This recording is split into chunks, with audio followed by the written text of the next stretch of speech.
In this example, I'll explain a little bit more about some of the ideas behind the extra sum of squares.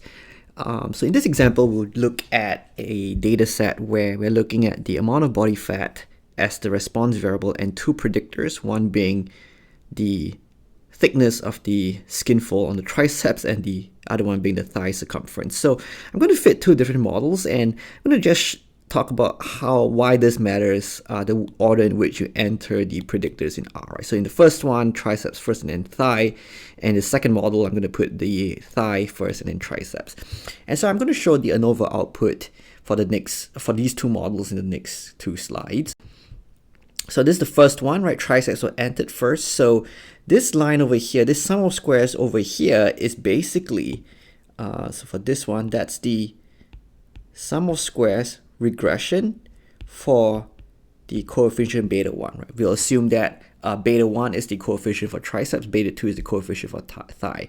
Now the key thing to recognize over here, for this value over here, this sum of squares represents the sum of squares regression for the second predictor, given that the first one's already in the model. So this is a very common misconception. People would think that this is the SSR for just beta 2. No, it's the sum of squares regression for the second variable, given that the first one's already in. The last one, this one over here, is the sum of squares residual, and usually people write this as beta 1, beta 2 to indicate that this is the residual sum of squares when both of these predictors are in the model. Right, so it's really important, the order, right? So if you look at the next example where thigh was put in first, then this sum of squares over here, this is the sum of squares regression for the predictor thigh, which is the second one. And then this one over here is the sum of squares regression for the first predictor, given that the second one is already in the model. This one over here is still the same, the sum of squares residuals, right, when both predictors are in the model. Right, so the way to read this is the first one is always the sum of squares regression for that predictor, and then the next line would be the sum of squares for this predictor, given that the previous one's already in it, right? And then if you had the third predictor, it will be the sum of squares of that third predictor, given that the first two are already in the model. So to summarize what we see for output 1, output 2, right, and output 2 is a little bit different, right? The sum of squares regression for the second predictor, and this is the sum of squares regression for the first predictor, given that the second one is already in the model. Now the key thing is, if you want to find the sum of squares of the regression for when both predictors are in, we can just add these two sum of squares up together, and these two values are going to be the same, right? If you actually work it out on your calculator, I believe this value should be 478.76. They will be equal to one another. So typically what you do in reality is you probably will arrange the model so that the last coefficients are the ones that you are considering to drop, right? So if you're more focused on dropping the second predictor, then you should put the second predictor last.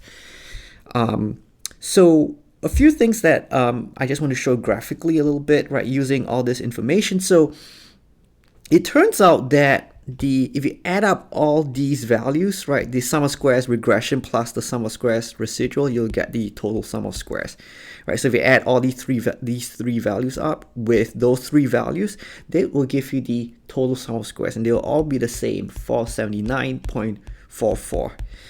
So it turns out that as long as if the response variable is the same,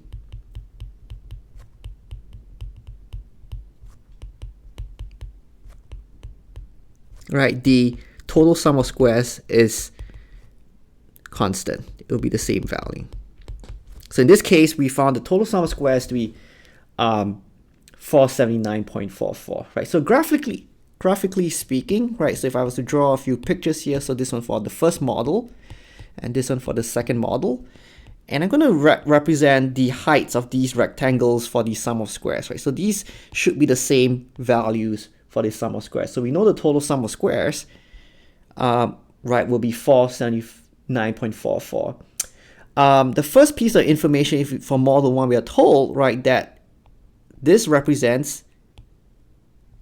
represent the regression sum of squares for the first predictor. So kind of running out of space a little bit. So let me just maybe write this somewhere else. This represents the sum of squares regression for the first predictor, right? And that's equal to 409.19. And then we add the next second predictor. It helps us explain a little bit more. So this part over here represents the sum of squares regression for the second predictor, given that the first one's already in it, right? And that's equal to 69.57. Obviously, I'm not quite drawing this to scale. This last portion over here is the residual sum of squares when both predictors are in the model, and that's 0.68, right? So basically, this represents the total sum of squares, and it can be broken down right into the regression sum of squares plus the residual sum of squares. Likewise, we can kind of view it the same way for this second model over here, right? Again, this represents the total sum of squares. The first bit of information, right? That's the regression sum of squares for the second predictor, and that's equal to 100.47.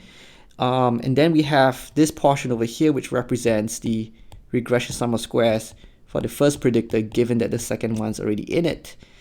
Numerically, that's 378.28.